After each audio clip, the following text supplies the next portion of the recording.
आणि थेट जातोय मनसे नेते बाळा नांदगावकर सध्या संवाद साधताय।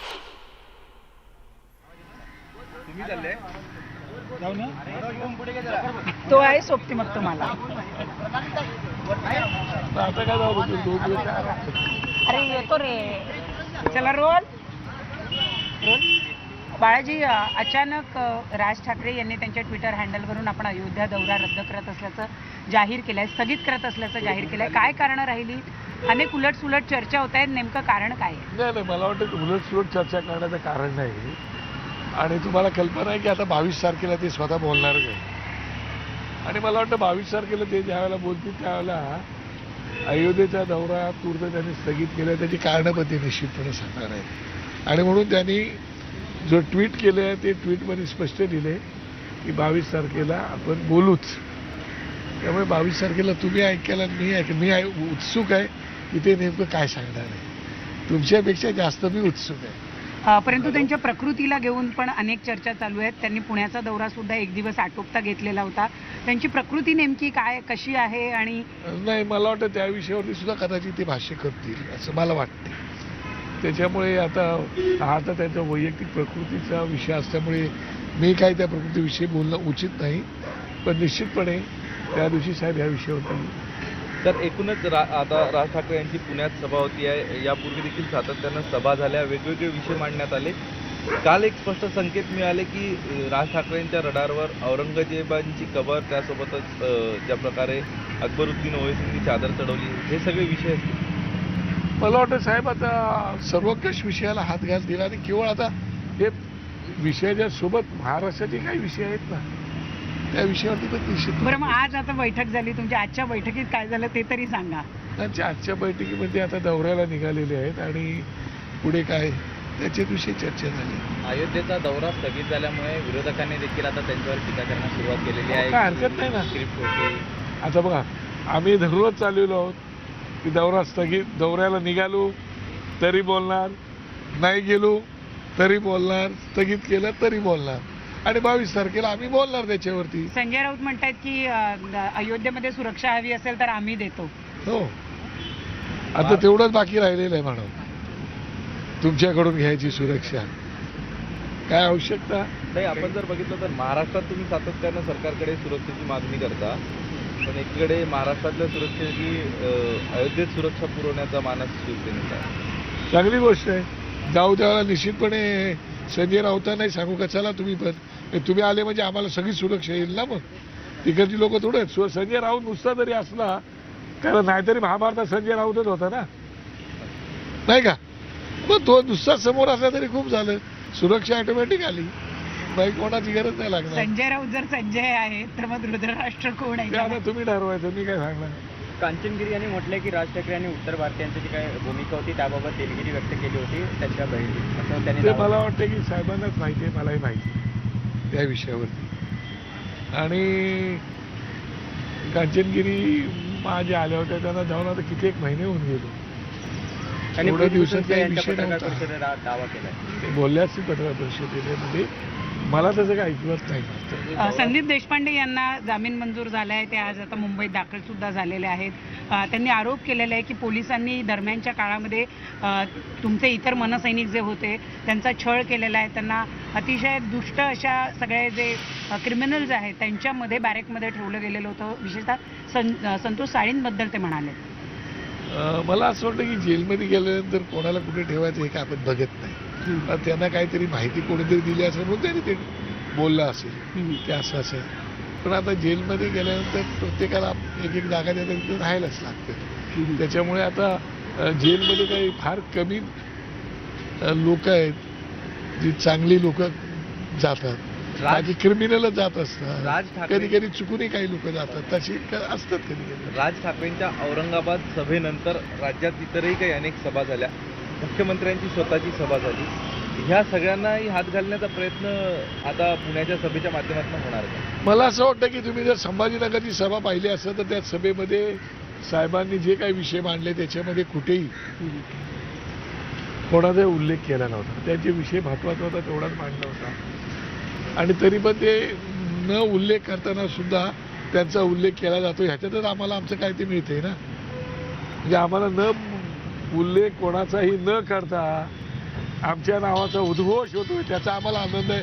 वेगळे वेगळे आभूषणं देऊन उद्घोष होतो त्याचा आम्हाला आनंद आहे. मुन्नाबाईची उपमा दिली होती. त्याच्यावरती आता माहिती नाही मला साहेब त्याच्यावरती काय बोलताय. पाहू, स्थगित केलेल्या दौऱ्याची पुढची तारीख काय असणार, काही अंदाज? विचारतो साहेबांना. अयोध्ये जाणार?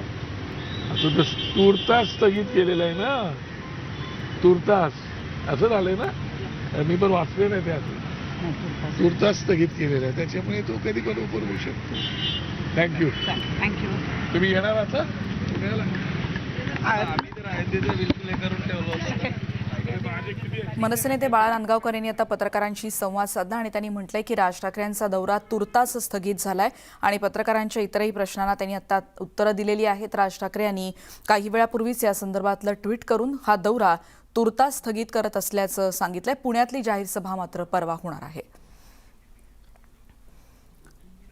मनसे अध्यक्ष राज ठाकरेंचा 5 जूनचा नियोजित अयोध्या दौरा आता स्थगित करण्यात आलाय. खुद्द राज ठाकरे यांनी काही वेळापूर्वी ट्विट केलंय आणि हा दौरा तुर्तास स्थगित करत असल्याची माहिती दिली आहे. हा दौरा रद्द करण्यात सध्या स्थगित करण्यात आलाय.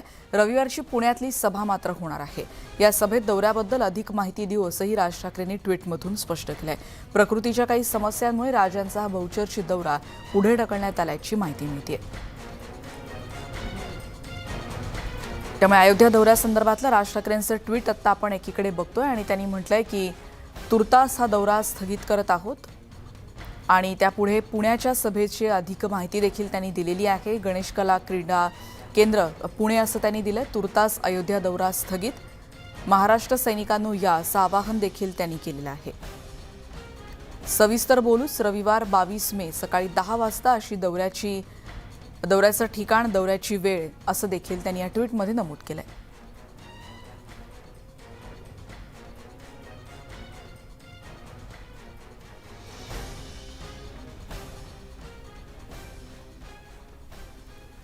आणि पुण्यातल्या याच बहुचर्चित मनसेच्या सभेचा टीझर आता रिलीज झालाय. बघूयात तो नेमका काय आहे.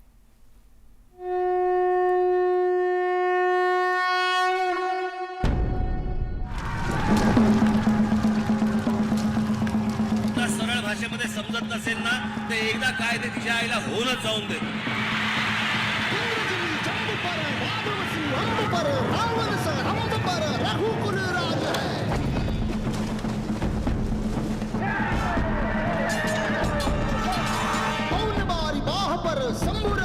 अभी नहीं तो कभी नहीं.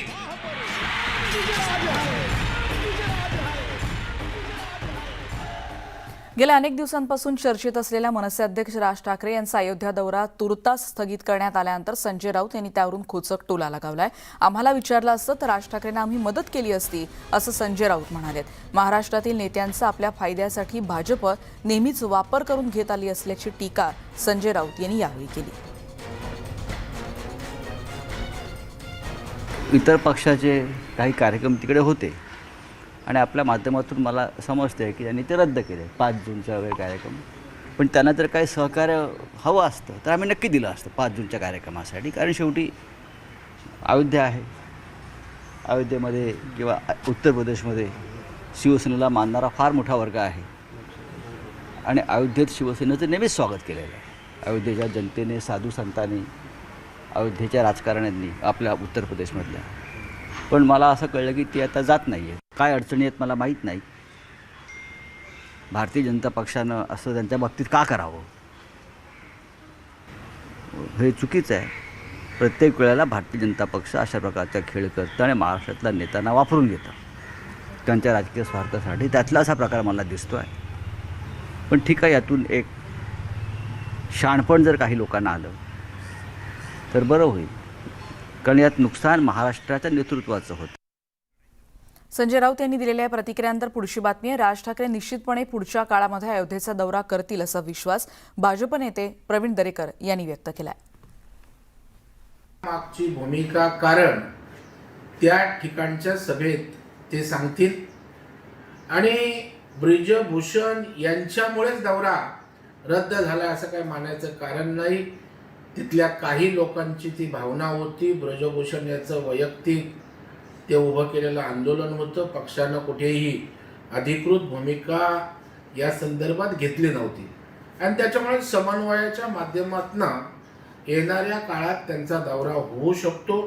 राज ठाकरे साहेबांना किंबहुना या देशातील कुठल्याही नागरिकाला कुठल्याही दैवताचं दर्शन घेण्यापासून कोण रोखू शकत नाही. तर राज ठाकरेंचा अयोध्या दौरा, त्याचबरोबर ज्ञानव्यापी मशीद प्रकरण हे सगळे धार्मिक विषय महत्त्वाचे नाहीत, तर देशातली वाढती महागाई हा महत्त्वाचा मुद्दा आहे, असं काँग्रेसचे प्रदेशाध्यक्ष नाना पटोले यांनी म्हटलंय. काँग्रेससाठी हे सगळे विषय जे आहेत धार्मिक उत्पादनाचे जे विषय आहेत ते काही महत्त्वाचे नाही.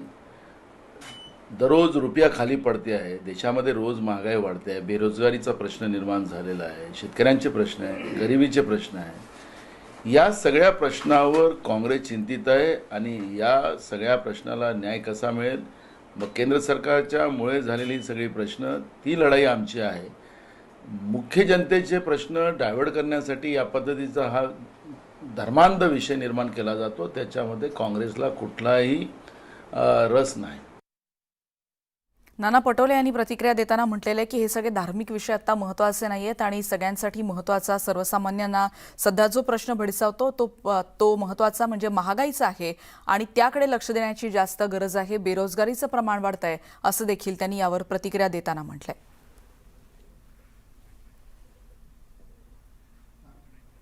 आणि पुढची बातमी आहे, शिवसेना नेते आदित्य ठाकरे यांचा अयोध्या दौरा 15 जूनला होणार आहे आणि या पार्श्वभूमीवर आमची तयारी सुरू असल्याचं संजय राऊत यांनी आज सांगितलंय. इस्कॉन मंदिराला तिथे ते भेट देणार आहेत, त्यांना तसं निमंत्रण आल्याचं राऊत यांनी सांगितलं. आदित्य ठाकरे तिथे काही प्रमुख लोकांना भेटणार असल्याचं देखील राऊत यांनी यावेळी सांगितलंय. आम्ही 15 जूनला चाललो. आदित्य ठाकरे यांच्या नेतृत्वाखाली शिवसेनेचा अयोध्येचा दौरा म्हणजे दर्शनाचा, फक्त दर्शन. ते काय राजकीय शक्ती प्रदर्शन, आव्हान प्रति आव्हान नाही. आम्ही आदित्य ठाकरे यांच्या नेतृत्वाखाली ज्यांना दर्शनाला यायचं ते येतील आणि त्यासाठी तयारी सुरू आहे. 15 जूनला आदित्य ठाकरे येतील, दर्शन घेतील रामलल्लांचं. इतर काही त्यांच्या गाठीभेटी आहेत, त्या इस्कॉनच्या मंदिरालाही तिकडला भेट देणार आहेत. संजय राऊतांची याबद्दलची आपण प्रतिक्रिया ऐकली, पण सध्या काही दिवसांपासून म्हणजे परवापासून एक फोटो व्हायरल होतो आणि तो रवी राणा आणि संजय राऊत यांचा आहे. आणि या फोटोबद्दल जेव्हा संजय राऊत यांना विचारलं तेव्हा त्यांनी हा एक शासकीय कार्यक्रम होता, अनेक खासदार त्यामध्ये असतात, आम्ही फक्त संसदीय कामावर लक्ष देतो, अशी प्रतिक्रिया त्यांनी दिली आहे. एक शासकीय कार्यक्रम होता, त्याच्यामध्ये कोण असतं कोण नाही असतं काही आम्ही पाहत नाही. अनेक खासदार त्याच्यामध्ये असतात, देशभरातले खासदार असतात, त्याच्यामुळे आम्ही ते फक्त संसदीय कामावर लक्ष देतो. पुढची बातमी आपण बघणार आहोत. केतकी चितळे संदर्भातली ठाणे विशेष ॲट्रॉसिटी कोर्टाने 24 मे पर्यंत तिला पोलीस कोठडी सुनावल्याची माहिती कळते. रबाळे पोलीस केतकीला घेऊन रवाना झाल्याची माहिती सध्या कळते आणि त्याच्यामुळे या वादग्रस्त FB पोस्ट हे सगळं प्रकरण आहे. राष्ट्रवादी काँग्रेसचे अध्यक्ष शरद पवार यांच्या संदर्भातली तिनं केलेली पोस्ट आणि त्यानंतर तिच्यावर या कारवाईला सुरुवात करण्यात आली आहे आणि तिला आता ठाणे विशेष ॲट्रॉसिटी कोर्टानं 24 मे पर्यंत पोलीस कोठडी सुनावल्याची माहिती सध्या कळते. तर ॲट्रॉसिटीचा गुन्हा दाखल झाला आणि रबाळे पोलीस आता तिला घेऊन रवाना झालेत अशी माहिती कळते. अधिक माहिती घेणार आहोत. निखिल चव्हाण आमचे प्रतिनिधी आता आपल्यासोबत आहेत. निखिल, काय काय घडलं कोर्टामध्ये आणि ज्यानंतर तिला आता पुढच्या कारवाईसाठी नेण्यात आलेलं आहे, रबाळे पोलिसांनी तिला नेल्याचं कळतंय, अधिक काय तपशील या संदर्भातला? नक्कीच पाहायचं झालं तर केतकी चितळे यांनी जी फेसबुक पोस्ट केलेली त्याच्यामधून त्या पूर्णपणे चर्चेत आलेल्या होत्या. त्यानंतरच त्यांचा जो ताबा आहे तो ठाणे गुन्हे शाखेने घेतला आणि काल ठाणे कारागृहातून केतकी चितळे हिचा ताबा रबाळे पोलिसांनी घेतलेला आहे. तो म्हणजे 2020 साली केतकी चितळे यांच्या विरोधात रबाळे पोलीस ठाण्यामध्ये ॲट्रॉसिटी गुन्हा दाखल करण्यात आलेला होता. त्यांनी विधान केलेलं होतं, त्यावरून 2020च्या गुन्ह्यामध्ये ही कालची अटक आहे ती रबाळे पोलिसांनी केलेली होती आणि त्यानंतर रबाळे पोलिसांनी आज ठाणे सत्र न्यायालयामध्ये तिला घेऊन आले आणि त्यानंतर ॲट्रॉसिटी गुन्ह्यामधून तिला आता 24 तारखेपर्यंत रबाळे पोलिसांना तिची पोलीस कस्टडी आहे ती देण्यात आलेली आहे. पाहायचं झालं तर या संपूर्णपणे प्रकरणातून शरद पवार यांच्यावरती केलेल्या टीकेच्या प्रकरणातून हे ॲट्रॉसिटीचा जो जुना गुन्हा आहे 2020 सालचा तो पुढे आला आणि त्या गुन्ह्यामध्ये आता तिला रबाळे पोलिसांनी ताब्यात घेतलेला आहे. 24 तारखेपर्यंत तिची कसून चौकशी ही केली जाईल. त्याचमध्ये पाहिलं झालं तर हे दोन्ही प्रकरण केतकीच्या आता अडचणीत वाढ ठरणार आहे, कारण केतकीनी जे आता विधान केलेलं होतं आणि जे 2020 साली जे विधान केलेलं होतं, त्यामुळे हा अट्रॉसिटी गुन्ह्याच्या अंतर्गत 24 तारखेपर्यंत तर रबाळे पोलिसांना पोलीस कोस्टडी आहे ती केतकीची मिळालेली आहे. त्या अनुषंगाने आता पोलीस तपास देखील करणार आहेत. धन्यवाद निखिल या माहितीबद्दल. त्यामुळे रबाळे पोलिसांनी आता ते तिला घेऊन जातानाची दृश्य आहेत आणि हा जो गुन्हा होता तो 2020 सालच्या पोस्ट संदर्भातला होता आणि त्या संदर्भातली ही कारवाई आता होताना दिसते. आणि आता बातमी आहे, पावसाळा तोंडावर आलेला असताना भुसावळमधली नालेसफाई अजूनही झालेली नाही आणि नालेसफाईच्या बाबतीत नगरपालिका प्रशासन सुस्तच आहे असं दिसून येत आहे. त्यामुळे ऐन पावसाळ्यात नागरिकांचे हाल होण्याची शक्यता आहे. पावसाळ्याआधी नालेसफाई झाली नाही तर पाणी तुंबून नागरिकांच्या घरामध्ये शिरेल अशी परिस्थिती सध्या भुसावळमध्ये आहे. प्रशासनानं याकडे लक्ष द्यावं अशी मागणी सध्या केली जाते. त्यामुळे नालेसफाई अजिबात होताना दिसत नाही. भुसावळमधली ही दृश्य सध्या आपण पाहतो आहोत.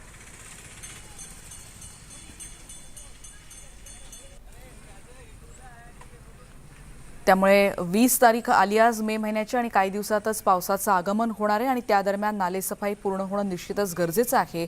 पण तशा पद्धतीची कोणतीही कारवाई भुसावळमध्ये मात्र होताना दिसत नाहीये. ही नालेसफाई आता कधी होणार हा प्रश्न अजूनही अनुत्तरित आहे.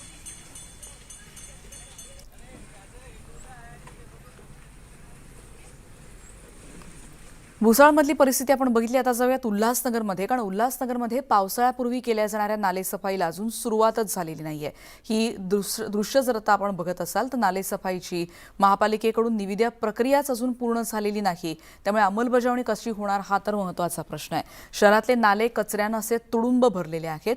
निविदा प्रक्रिया पूर्ण झाली नाही, त्यामुळे प्रत्यक्षात नालेसफाई कधी सुरू होणार असा प्रश्न यामुळे उपस्थित होतोय. दुसरीकडे पाऊस सुरू झाल्यावर पावसाच्या पाण्यात कचरा वाहून गेला तर प्रशासन नालेसफाईचं बिल काढणार का अशी चर्चा सध्या शहरात रंगतेय. नालेसफाईच्या बाबतीत आमची ही कार्यवाही वर्षभर सुरू असते. त्यामुळं असं म्हणता येणार नाही की नालेसफाई होणारच नाही किंवा पावसाळ्यापूर्वी झालेलीच नाही. तिसऱ्या टप्प्यातली नालेसफाई आमची सुरू आहे आणि आता ही दुसऱ्या म्हणजे नवीन आर्थिक वर्षामधली आहे. ती निविदा प्रक्रिया अंतिम टप्प्यात असल्यामुळं की या पावसाच्या अगोदर आम्ही ती नक्कीच पूर्ण करू. यंदा पावसाळा हा लवकर सुरू होण्याचे संकेत मिळत आहेत. त्यामुळे प्रत्येक प्रशासन जे आहे ते नालेसफाई करण्याकडे व्यस्त आहेत. मात्र उल्हासनगर महापालिका एक अशी महापालिका आहे की पावसाळ्यापूर्वी नालेसफाईची कोणतीही निविदा प्रक्रिया या ठिकाणी अजून राबवली गेलेली नाही आहे. निविदा प्रक्रिया सुरू आहे अशी माहिती पालिका प्रशासनाकडून दिली जाते. त्यामुळे नालेसफाई तर दूरच निविदा प्रक्रियामध्ये उल्हासनगर महापालिका प्रशासन अडकलेलं आहे. उल्हासनगर महापालिकेच्या हद्दीमध्ये 48 नाले आहेत. त्याच्यामधले 10 नाले जे आहेत ते मोठे आहेत आणि इतर जे नाले आहेत ते छोटे आहेत. मात्र उल्हासनगर महापालिकेला जर पावसाळ्यापूर्वीची नालेसफाई करायची असेल तर जवळजवळ 1 महिना त्यांना लागेल. कारण शहरातील जे नाले आहेत ते कचऱ्याने तुडुंब भरलेले आहेत. सध्या हा जो नाला आपण पाहताय तो कैलाश कॉलनी परिसरातील कुर्ला कॅम्प रस्त्याकडे जाणारा हा नाला आहे आणि हा नाला प्रचंड कचऱ्याने भरलेला आहे. त्याच्यामुळे जर 1-2 दिवसांनी या ठिकाणी पाऊस आला तर काय परिस्थिती उद्भवू शकते याचा अंदाज आपण करूयात. कारण जर पाऊस पडला तर या नाल्यातील सगळं पाणी जे आहे ते नागरी वस्तीत घुसणार आहे आणि नागरिकांना याचा मोठा त्रास होणार आहे. त्यामुळे उल्हासनगर महापालिका प्रशासन नक्की करतंय काय? कारण पावसाळ्यापूर्वी जर नालेसफाई करायची होती तर निविदा प्रक्रियेला एवढा उशीर का लागला आणि निविदा प्रक्रिया अजून सुरू असेल तर ही नालेसफाई कधी होणार आणि नागरिकांच्या घरात या नाल्याचं पाणी जाईल का असा संतप्त सवाल इथले नागरिक करताना दिसत आहेत. गणेश गायकवाड, न्यूज 18 लोकमत, उल्हासनगर. उल्हासनगरमधली आता आपण परिस्थिती बघितली आणि आता पावसाचा आढावा अशासाठी घेणार आहोत कारण यंदा पाऊस लवकर येतोय. 5 जूनला महाराष्ट्रात तळ कोकणात मान्सून दाखल होईल असा अंदाज हवामान विभागानं व्यक्त केलाय. अंदमानमध्ये 16 मेला दाखल झालेल्या मान्सूनचं केरळमध्ये 27 मेला आगमन होण्याचा अंदाज व्यक्त होतोय आणि यंदा मराठवाड्यामध्ये नेहमीपेक्षा जास्त पाऊस होण्याची शक्यता व्यक्त होतीये. संपूर्ण महाराष्ट्राचा विचार करता एकूणच समाधानकारक पावसाचा अंदाज वर्तवण्यात आलाय. महाराष्ट्राच्या दक्षिणेकडच्या भागात प्रामुख्यानं बाष्पयुक्त वारे देखील दाखल होतात आणि या भागात पाऊस हजेरी लावतोय. गुरुवारी म्हणजे काल सोलापूर, सांगली, जालना, उस्मानाबाद, चंद्रपूर, यवतमाळसह दक्षिण कोकणात काही भागात पूर्व मोसमी पावसानं हजेरी लावली होती.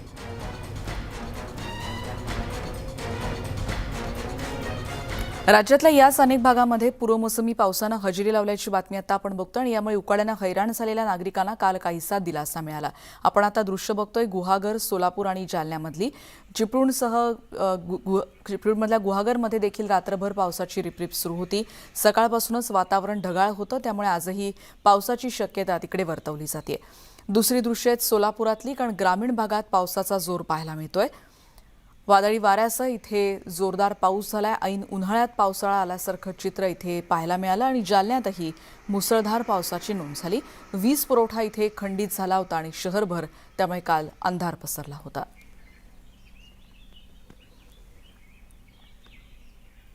आणि त्या जाऊयात सांगलीमध्ये, कारण काल संध्याकाळपासून जोरदार पाऊस तिकडे पडतोय. वादळी वाऱ्यासह सांगलीत जोरदार पाऊस बरसलाय हे या दृश्यांमधून स्पष्ट दिसतंय.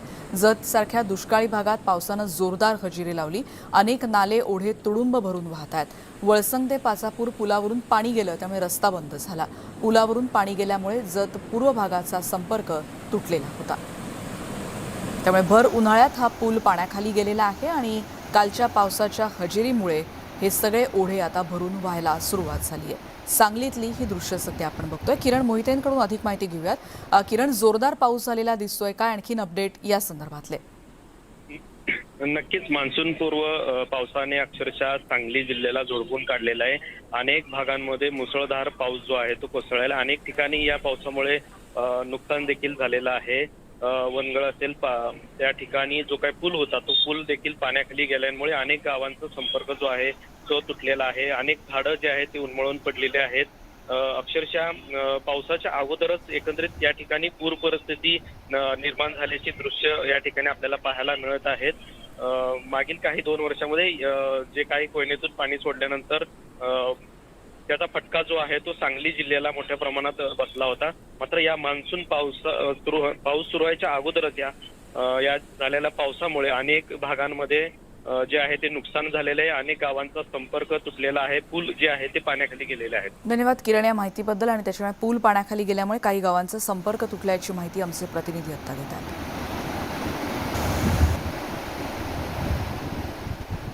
आणि त्यासोबत पंढरपुरात, कारण दुसऱ्या दिवशी पंढरपूर परिसरात मुसळधार पाऊस झाला. पटवर्धन कुरोलीतल्या केळीच्या बागा देखील उद्ध्वस्त झाल्याची माहिती कळते. संपूर्ण तालुक्यामध्ये शुक्रवारी पहाटेपासूनच जोराचा पाऊस होता. गुरुवारी दुपारनंतर, म्हणजे काल दुपारनंतर सुरू झालेल्या पावसानं उघडीप अजूनही घेतलेली नाही. गुरुवारी 24 तासात साधारण 1 इंच पावसाची इकडे नोंद झाल्याचं कळतंय. पंढरपूर शहरासह माढा, माळशिरस, सांगोला, मंगळवेढा अशा सगळ्याच भागात पाऊस होतोय. मान्सूनपूर्व झालेल्या पावसामुळे केळी, आंबा आणि द्राक्ष या फळपिकांचं असं मोठ्या प्रमाणात नुकसान झालेलं आपण बघतोय. कुरोली, पटवर्धन कुरोली भागात देवीदास नाईक नवरे यांची 3 एकर केळी वाऱ्यामुळे जमीनदोस्त झाल्याचं कळतंय. या भागात जवळपास 30 एकर क्षेत्रावर केळीचं नुकसान झाल्याची माहिती कळतेय.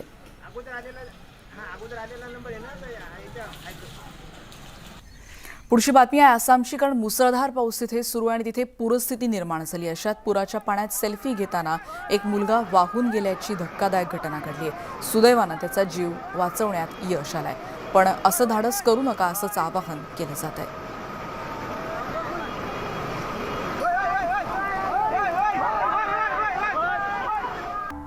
न्यूज 18 लोकमत संवाद यात्रेच्या माध्यमातून राज्यभरातले शेतकरी आणि जनतेच्या समस्या मांडण्याचा प्रयत्न करते आणि या संवाद यात्रेची आता खुद्द शरद पवार यांनीही दखल घेतली आहे. सर्वसामान्यांचे प्रश्न सरकार दरबारी मांडण्याच्या सुरू असलेल्या प्रयत्नांचं त्यांनी कौतुक केलंय. राज्यभरातील न्यूज 18 लोकमतच्या संवाद यात्रेच्या निमित्ताने राष्ट्रवादी काँग्रेसचे सर्वेसर्वा शरद पवार साहेब आपल्याला भेटलेले आहेत. त्यांच्याशी आपण बोलणार आहोत. सर, आम्ही जनसामान्यांचे प्रश्न जाणून घेतोय. सध्या जर आपण बघितलं तर इतर मुद्दे जे आहेत ते फार चर्चेमध्ये येताना दिसत आहेत, पण सामान्यांच्या प्रश्नावरती कोणी चर्चाच करत नाही. कसं बघता आपण इकडे? तुमचे जे काही कार्यक्रम सध्या चालू आहे त्यातले 1-2 कार्यक्रम मी बघितले.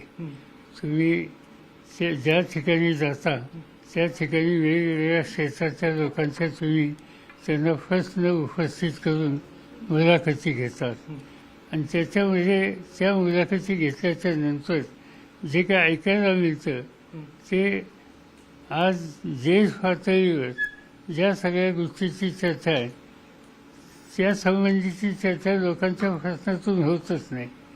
लोकांचे प्रश्न दुसरे दिसतात. महागाईचा प्रश्न दिसतो, बेकारीचा प्रश्न दिसतो आणि अशा प्रश्नांच्या संबंधी लोकांची तीव्र भावना आहे हे सगळं तुमच्या समाज यात्रेमध्ये बघायला मिळतं.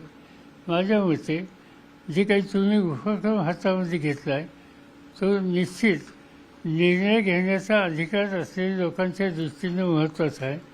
कारण त्याच्यातून लोकांचं फील काय हे तुमच्या कार्यक्रमातून स्पष्ट होतं. आणि माझ्यासारखा कधी म्हणजे पाहतो तर माझ्यासारखाला त्याचा उपयोग होतो.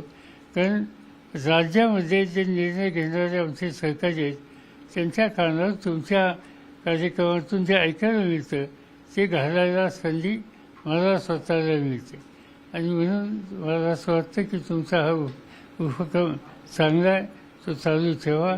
आमचे शुभेच्छा आहेत. व्हिडिओ जर्नलिस्ट संदीप पवारसह विशाल परदेशी, न्यूज 18 लोकमत, बारामती. त्यामुळे संवाद यात्रेच्या माध्यमातून आमचा सहकारी विशाल परदेशी सध्या या सगळ्या गावांमध्ये जाऊन मांडतोय या सगळ्यांच्या प्रतिक्रिया आणि तिथल्या स्थानिक प्रशासनाला आणि सरकारला जाब विचारण्याचा आमचा हा प्रयत्न आहे. वास्तवातल्या ज्या घडामोडींशी प्रश्न आहेत म्हणजे जे मुख्य प्रश्न आहेत ते मांडण्याचा हा प्रयत्न आहे. पुढची बातमी आपण बघणार आहोत महागाई संदर्भातल्या आंदोलनाची. कारण वाढत्या महागाई विरोधात शिवसेनेनं अमरावतीत बोंबाबोंब आंदोलन केलंय. गर्ल्स हायस्कूल चौकातून ते जिल्हाधिकारी कार्यालयापर्यंत हा मोर्चा काढण्यात आला. दरवाढ होतीये सातत्यानं, त्यामुळे सिलेंडरची अंत्ययात्रा यावेळी काढण्यात आली.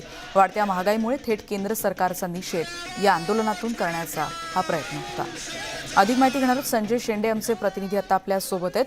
संजय, अशा पद्धतीनं आंदोलन करण्यात आलंय, नेमकं या सगळ्यांचं काय म्हणणं होतं? हो, निश्चितच आपण बघितलं तर गेल्या काही दिवसांपासून सिलेंडरची दरवाढ होत आहे, पेट्रोल डिझेलची मोठ्या प्रमाणात दरवाढ होत आहे आणि यामुळे सर्वसामान्य माणसांना जे आहे, एखादा जर 200-300 रुपये रोजाने मजुरी करणारा माणूस असेल तर त्यांना जगणं कठीण झालेलं आहे. म्हणून शिवसेनेच्या वतीने आज केंद्र सरकारच्या या दरवाढीच्या निषेधार्थ गर्ल्स हायस्कूल चौकातून सिलेंडरची अक्षरशः अंत्ययात्रा काढण्यात आली, बोंबाबोंब आंदोलन करण्यात आलं आणि जिल्हाधिकारी कार्यालयात आल्यानंतर जिल्हाधिकारी कार्यालयाच्या बाहेर त्या सिलेंडरची पेटयात्रा थांबवण्यात आली. या ठिकाणी शिवसेनेच्या कार्यकर्त्यांनी मोठ्या प्रमाणात आंदोलन केलं. त्यात मोठ्या प्रमाणात महिला देखील सहभागी होत्या आणि जे मोदी सरकारने निवडणुकीवर येताना निवडणुकीपूर्वी जे आश्वासन दिले होते ते आश्वासन पाळलेले नाही. आम्हाला 350 रुपये असणारं जे सिलेंडर आहे आता ते 1100 रुपयाला झालेलं, त्यामुळं असे अच्छे नको, आम्हाला आमचे जुनेच दिवस द्या असं या निमित्तानं शिवसेनेचं म्हणणं होतं. आणि आता जर सरकारचे डोळे उघडले नाहीत यापुढे येणाऱ्या काळात तीव्र आंदोलन करण्याचा इशारा सुद्धा शिवसेनेच्या वतीने देण्यात आला. धन्यवाद संजय या सगळ्या सविस्तर माहितीबद्दल. त्यामध्ये सिलेंडरची अंत्ययात्रा काढून शिवसेनेनं बोंबाबोंब आंदोलन केल्याची ही दृश्य आहेत.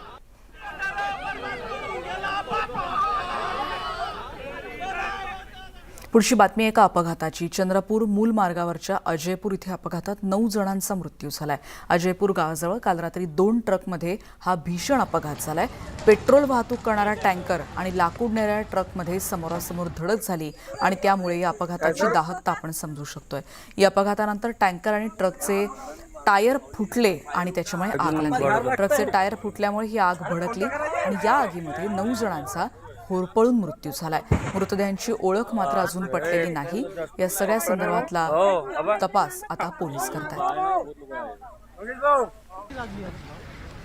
त्यामुळे ट्रकचे टायर फुटल्यामुळे ही आग कशा पद्धतीनं भडकत गेली या दृश्यांमध्ये सध्या आपण बघतोय. त्यामुळे चंद्रपुरात 9 जणांचा मृत्यू झाल्याची माहिती कळतेय. पेट्रोल टँकर आणि दुसऱ्या एका वाहनाचा हा अपघात झाला. अधिक माहिती घेणार आहोत. हैदर शेख आमचे प्रतिनिधी आता आपल्या सोबत आहेत. हैदर, या संदर्भातला तपास सुरू आहे का आणि त्याच्या संदर्भातले काही आणखीन तपशील कळू शकलेत का? मृतदेहांची ओळख पटू शकली आहे का किंवा आणखीन या संदर्भातले काही माहिती कळतीये? काल रात्री एक मोठा अपघात झालेला आहे. लाकूडचा एक ट्रक आणि एक पेट्रोल टँक या दोघांमध्ये धडक झाली आणि ही धडक मोठी होती. त्यामध्ये स्फोट झाला, आग निघू लागली आणि त्यानंतर टायरांचे स्फोट होऊन ही आगीचा भडका जो आहे तो वाढला आणि त्याच्यामध्ये जे 9 लोक होते, 7 जे होते लोक जे लाकडाच्या ट्रकमध्ये होते आणि 2 जे आहेत ते पेट्रोल टँकमध्ये होते, त्यांना निघायचा सुद्धा वेळ मिळालेला नाही आणि त्याच ठिकाणी त्यांचा मृत्यू झालेला आहे. त्यानंतर अग्निशमक दलाचे बंब पोहोचले, ते त्या सगळ्या आगीवर नियंत्रण मिळवलं. त्या 9 लोकांची जी बॉडी आहे ती काढण्यात आली, त्यांना पाठवण्यात आलेला आहे. सध्या घटना ही कशी झाली याचा तपास पोलीस करत आहे.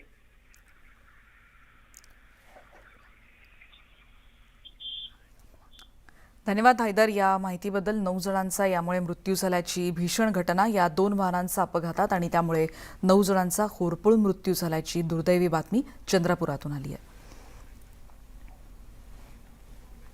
ज्ञानवापी मशिदीबाबत सर्वोच्च न्यायालयात आज दुपारी 3 वाजता सुनावणी होणार आहे आणि या सगळ्या परिसरातला बंदोबस्त आता वाढवण्यात आल्याची माहिती सध्या कळते. काही प्रतिक्रिया देखील तिथून आपण बघतो आहोत. इंतजामिया कमेटी की तरफ से अनाउंस हो जाएगा तब यहाँ से आदमी वापस जाएगा और ये लोग कहते ये कार्यकर्ता त्यामुळे सुप्रीम कोर्टात आज दुपारी 3 वाजता या संदर्भातली सुनावणी होणार आहे. अलाहाबाद हायकोर्टातली सुनावणी पण मशिदीत हिंदू धर्माचं प्रतीक आढळल्याचा दावा करण्यात आला आणि या सगळ्या संदर्भातल्या सुनावणीला 3 वाजता सुरुवात होणार आहे. त्यामुळे अलाहाबाद कोर्टातही या संदर्भातली सुनावणी. जी जी जी आप कितनी बता रहे हैं? अब इस समय अभी हम अंदर के कोई न्यूज नहीं मिल रही. अभी हम जाते हैं तो पता करते हैं, मुंशी को बुला के लेके आएंगे, बात कराएंगे आप लोग. हाँ हाँ बिल्कुल दिया जाएगा. क्या नाम है आपका? हाँ अभी हम बता रहे हैं. मस्जिद फुल हो गई है, क्या है, क्या प्रॉब्लम?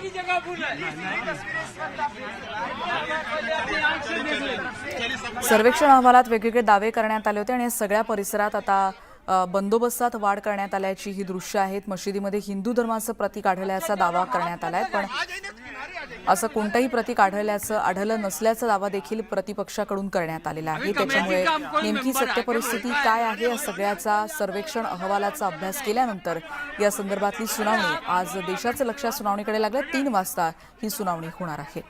त्यामुळे ज्ञानव्यापीवर आज सुप्रीम कोर्टात सुनावणी होईल. पण या सगळ्या परिसरामध्ये आता वाराणसीतल्या सगळ्या परिसरामध्ये पोलीस बंदोबस्तात आणि इतर सुरक्षा दलांचे अधिकारी देखील आपल्याला दृश्यांमध्ये दिसत आहेत. या सगळ्या परिसरात बंदोबस्तात वाढ करण्यात आल्याचं या दृश्यांवरून समजतंय. अधिक माहिती घेणार आहोत. प्रशांत लीला रामदास आमचे प्रतिनिधी आता आपल्या सोबत आहेत. प्रशांत, आजचा दिवस सुनावणीचा आणि महत्त्वाचा मानला जातोय. त्या संदर्भातल्या काय काय घडामोडी आणि त्याचबरोबर या सगळ्या परिसरातला बंदोबस्त वाढवण्यात आल्याचं देखील कळतंय. ज्या पद्धतीने माहिती मिळते की वाराणसीच्या ज्ञानवापी परिसरामध्ये आज नमाज अदा होणार असल्याची माहिती पुढे आली होती. त्याचमुळे मोठ्या संख्येनं मुस्लिम बांधव तिथे एकत्र येत आहेत. या सगळ्या पार्श्वभूमीवरती मोठा कडेकोस्त बंदोबस्त आहे. सीआरपीएफनी बॅरिकेडिंग लावलेला आहे. ज्या पद्धतीने सुप्रीम कोर्टाने स्पष्ट केलं होतं की नमाज अदा करण्याकरिता सर्वांना परवानगी द्यावी आणि जे नियम घालून दिले ते नियम देखील शिथिल केले होते. असं असताना आज शुक्रवारच्या निमित्ताने मोठ्या संख्येनं मुस्लिम समाजाचे लोक तिथे एकत्र येत आहेत. या सगळ्या पार्श्वभूमीवरती तिथे आता ज्वालाघाई परिस्थिती निर्माण झाली आहे. कारण की दोन्ही बाजूंनी दावे केले जाते. एकीकडे हिंदू पक्षाकडून दावे केले जात आहे की ज्ञानवापी मस्जिदमध्ये मोठ्या प्रमाणात हिंदू जे चिन्ह असतात ते मिळालेले आहे. त्यानंतर पूजा करण्यासाठी सोबतच जी जागा असते ती मिळालेली आहे. त्यासोबतच दिवा ठेवण्यासाठी जी जागा असते ती देखील मिळालेली आहे. अशी एकीकडे दावा केला जातोय आणि दुसरीकडे सुप्रीम कोर्टामध्ये आज दुपारी 3 वाजता या संदर्भात सुनावणी होणार आहे. या सगळ्या पार्श्वभूमीवरती तिथे नमाज अदा करण्याकरता जे लोक येत आहेत त्यांना रोखण्याकरता आता पोलिसांनी बॅरिकेडिंग केलेली आहे. त्यामुळे तिथे परिस्थिती थोडीशी ज्या पद्धतीचे ज्वालाघाई झाल्या असल्यामुळे आता वातावरण तापत आहे आणि एकीकडे या दोन्ही समाजामध्ये तेढ निर्माण होऊ नये याची ही जबाबदारी आता ती स्थानिक जिल्हाधिकाऱ्यांवरती आहे. त्यामुळे या परिस्थितीवर कसा तोडगा काढला जातो सुप्रीम कोर्टात हे देखील पाहणं महत्त्वाचं ठरणार आहे. पण दुपारी 3 वाजता या संदर्भात सुनावणी होईल असे संकेत स्पष्टपणे प्राप्त झालेले आहेत. खरंय प्रशांत, आणि एक आव्हान असतं अशा पद्धतीची परिस्थिती हाताळणं आणि त्याचबरोबर एकीकडे आजची सुनावणी त्याच्यासाठीच्या घडामोडी आणि त्या दरम्यान इकडे मुस्लिम बांधव देखील आलेत आणि तिकडे त्यांना नमाज अदा करायची आहे. या संदर्भातले अपडेट सातत्यानं तुमच्याकडून घेत राहणार आहोत. पण प्रशांत, अलाहाबाद हायकोर्टात देखील या संदर्भातली सुनावणी म्हणजे दोन्ही मुद्द्यांचं आजच्या दृष्टीनं कसं महत्त्व आहे या सगळ्या मशीद प्रकरणाच्या पार्श्वभूमीवर? ज्ञानवापी प्रकरणामध्ये आपल्याला माहित असेल काल सुप्रीम कोर्टाने स्पष्ट केलं होतं की जोपर्यंत सुप्रीम कोर्ट कुठला निर्णय देणार नाही तोपर्यंत कुठल्याही कोर्टामध्ये या संदर्भात सुनावणी होणार नाही असं स्पष्टपणे काल सुनावलं होतं.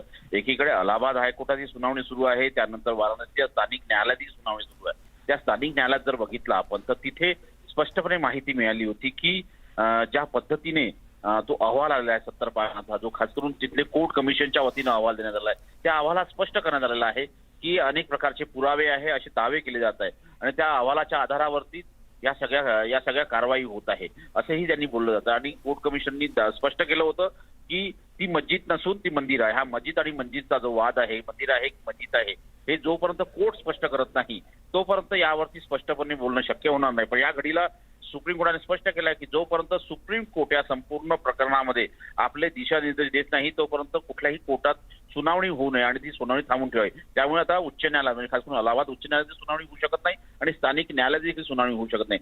जोपर्यंत आज 3 वाजेपर्यंत जेव्हा सुनावणी सुरू होईल आणि खास करून जस्टिस चंद्रचूड यांच्या खंडपीठापुढे ही सुनावणी सुरू होईल, त्यावेळेस स्पष्टपणे काय दिशानिर्देश येतात हे देखील पाहणं अतिशय महत्त्वाचं आणि ठरणार आहे. म्हणूनच प्रशांत, यासाठीचा जो सर्वेक्षण अहवाल होता त्यातल्या ज्या सगळ्या प्रमुख नोंदी देखील सध्या आपण बघतोय, हे सगळे मुद्दे आता न्यायालयात उपस्थित होणार आहेत आणि त्यामुळे न्यायालयासमोर देखील ही एक महत्त्वाची सुनावणी असणार आहे. कारण यामधल्या दोन्ही बाजूज आपण ऐकल्या तर परस्पर विरोधी आहेत आणि त्यामुळेच आजच्या सुनावणीकडे सगळ्यांचं लक्ष लागलंय.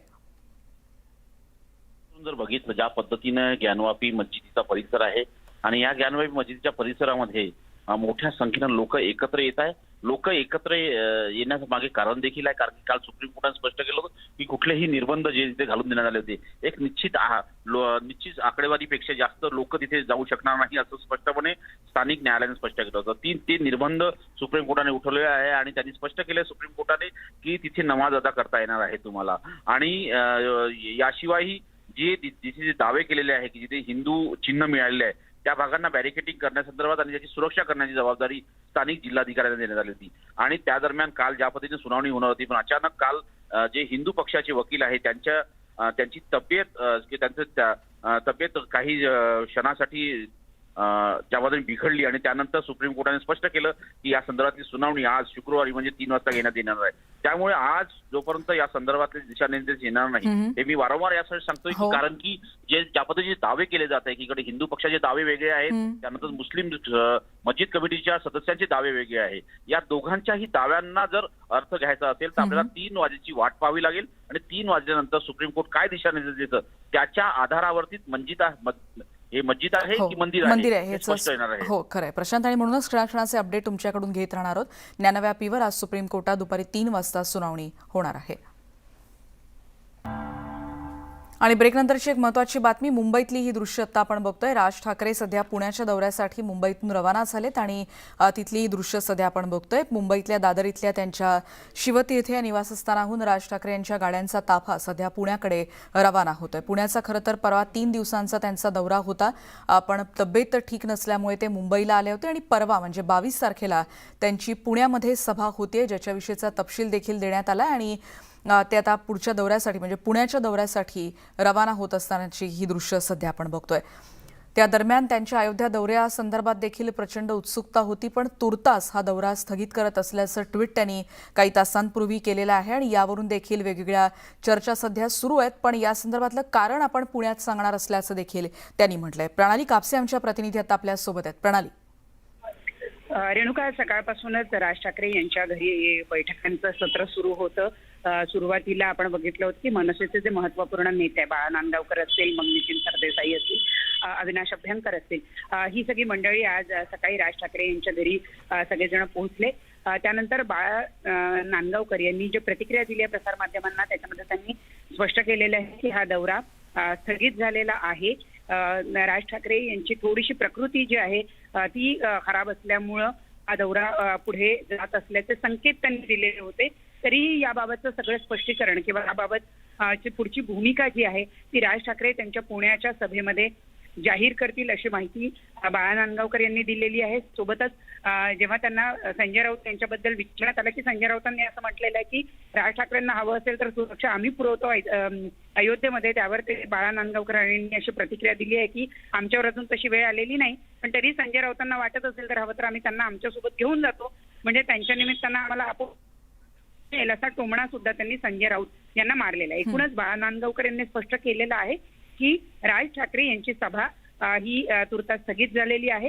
पुढची सभा कधी, पुढचा दौरा जो आहे अयोध्येचा कधी आखला जाईल याबद्दलच ची माहिती किंवा हा दौरा जो स्थगित झालाय त्याची कारणं याबद्दल स्वतः राज ठाकरे हेच पुण्याच्या सभेमध्ये माहिती देतील, त्याबद्दलचं स्पष्टीकरण देतील. धन्यवाद प्रणाली या सगळ्या माहितीबद्दल. त्याच्यामुळे शिवाजी पार्क मधल्या त्यांच्या निवासस्थानामधून राज ठाकरे आता पुण्या दौऱ्यासाठी निघालेले आहेत आणि परवाच्या त्यांच्या सभेबद्दल उत्सुकता आहे. काही वेळापूर्वी या सभेचा टीझर देखील जारी करण्यात आलेला आहे आणि राज ठाकरे यांची पुण्यामध्ये परवा सकाळी 10 वाजता सभा होती.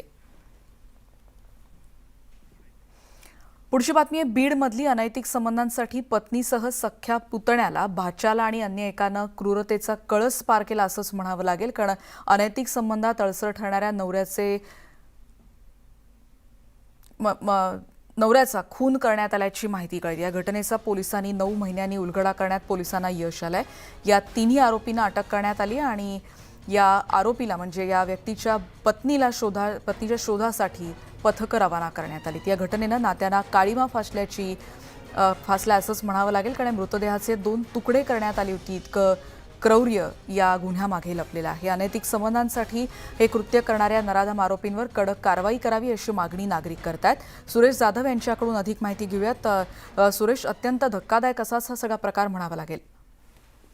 सप्टेंबर महिन्यामध्ये बाबळगाव येथील दिनकर गाडे, माजलगाव तालुक्यातील बाबळगाव येथील दिनकर गाडे हे बेपत्ता झाले होते आणि बेपत्ता झाल्यानंतर त्यांचा शोध घेण्यासाठी केला गेला होता. मात्र त्यानंतर 8 महिन्यानंतर, तब्बल 8 महिन्यानंतर माजलगाव तालुक्यातीलच वारोळा तांडा या ठिकाणी एका विहिरीमध्ये अर्धवट मृतदेह आढळून आला होता आणि त्या मृतदेहाच्या जो खिसा आहे त्याच्यामध्ये काही फोटो आढळून आले होते. तर त्या फोटोवरून या मृतदेहाची ओळख पटली आणि त्यानंतर पोलिसांनी सूत्र हलवून या पूर्ण खुनाचा जो काही आहे तो उलगडा केलेला आणि यामध्ये धक्कादायक माहिती जी समोर आली. त्यामध्ये अनैतिक संबंधामधून अडसर ठरलेल्या पतीचाच काटा काढण्यासाठी पत्नीनं त्या प्रियकराच्या मदतीने खून केल्याचं देखील पोलीस तपासामध्ये समोर आले. आता या तीनही आरोपींना अटक केलेलं आहे. अटक केल्यानंतर आता त्यांना आज कोर्टामध्ये हजर करणार आहेत. मात्र एकंदरीतच या घडलेल्या प्रकारामुळे आता मोठी चीड व्यक्त केली जाते आणि या आरोपींवरती कठोर शासन केलं जावं, कठोर कारवाई केली जावी अशी देखील मागणी केली जाते. धन्यवाद या माहितीबद्दल सुरेश. त्यामुळे पत्नीनं प्रियकरांच्या साथीनं ही खून केल्याची घटना आणि तपासात म्हणजे 8 महिने कसून तपास केल्यानंतर या सगळ्याचा उलगडा आता होतोय. या तिन्ही आरोपींना आज कोर्टात हजर केलं जात आहे. आणि या सगळ्या बातम्यांचा अपडेट्स आपण घेत राहणार आहोत येणाऱ्या बुलेटिनमध्ये. पण जाताना महत्त्वाची आठवण, फेसबुक, ट्विटर आणि यूट्यूबवर देखील आम्हाला फॉलो करायला विसरू नका. यूट्यूबवर या सगळ्या बातम्यांचे व्हिडिओ देखील तुम्ही पाहू शकाल. पहा फक्त न्यूज 18 लोकमत. या पुढचं बुलेटिन घेऊन येतोय माझा सहकारी अजिंक्य. पहा फक्त न्यूज 18 लोकमत.